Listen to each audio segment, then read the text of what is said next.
3, 2, 1. Hey everybody, Songman here. Just checking in.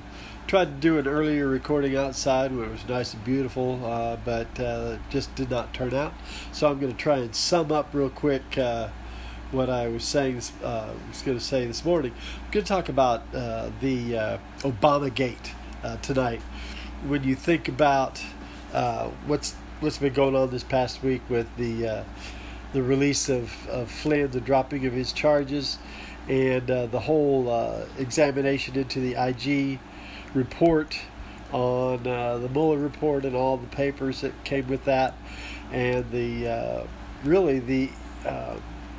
incrimination of the Obama administration that maybe even Obama knew about. So, this started out as the big 3 years of Russiagate, which was trying to pin a lot of, the Russian collusion on Donald Trump, has now turned around and really implicated the Obama group with Clapper and Brennan right there at the top, with infiltrating sending a spy in on the Trump campaign in the way of Halpert, who really tried to entrap and pressure Papadopoulos to turn over some type of, Russian collusion, that he was close with the Russians.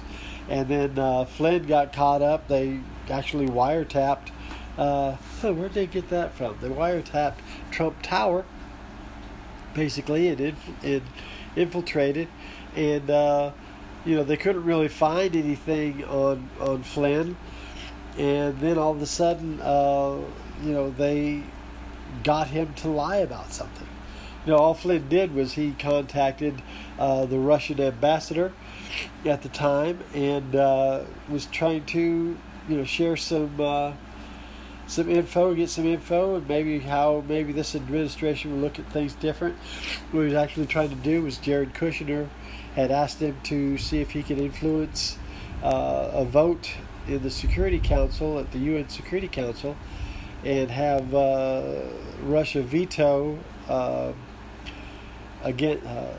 this action that was coming against Israel. And so Flynn talked to Celiac, and so then about that, which is often done by incoming administrations.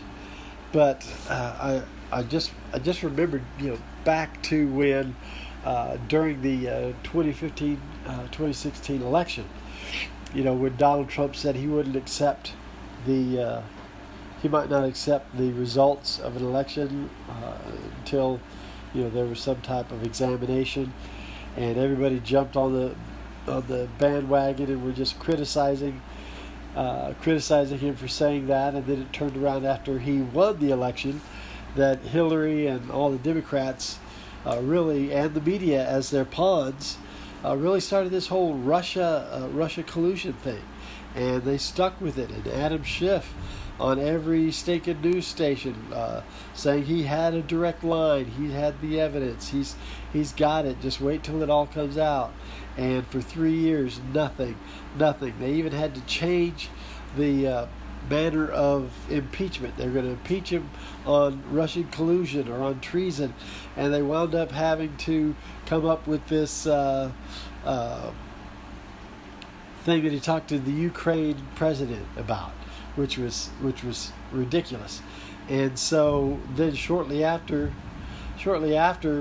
the impeachment, this whole the Mueller report was shared.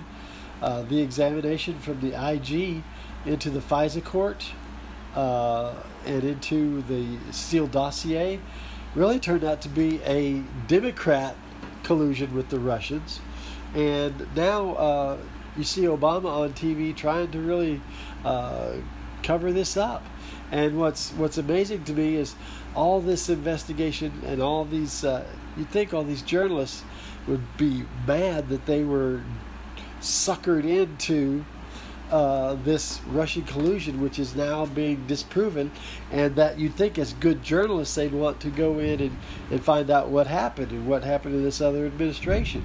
I mean, when you've got something as bad as a coup by an outgoing administration spying on an incoming administration and trying to stir up and get that administration, we're in deep trouble if that's the way our, what would happen if that was Donald Trump in the next election? And they're already, people are always saying, oh, Donald Trump, if he loses, he's not going to leave the White House. We're going to have to, and, they're just already assuming that he's going to do that. But it was our dear sweet scandal-free, and we'll get into that at another talk, the Obama administration, an administration without scandal, which is just an absolute lie.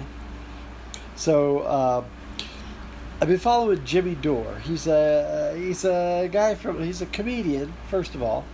He was on the Young Turks, which, I don't agree with a lot of his politics, but he's a guy who doesn't put up with this corporatist, doesn't matter what party, this corporatist elite, corporate-owned media and Democratic Party. He was a Bernie supporter until he figured out that Bernie just kind of goes in and gets his money, gets his campaign contributions for being a rebel or going to start a revolution, and then he drops out and supports the nominee. He doesn't start. He's not stepping out on his own. He's really. Then he praises. I mean, he's praising Biden. Good God. And so anyway, this guy Jimmy Dore, he had a guy on Max Blumenthal, and they really got into the crux of all the scandals that have come out of the Obama administration that for years Russiagate was trying to cover up. And now it turns out that Russiagate was directed by maybe the top dog himself, Mr. Barry Hussein Obama. All right, you have a good night. Get ready to storm and rain here in Pensacola. Finally getting some rain. Songman out.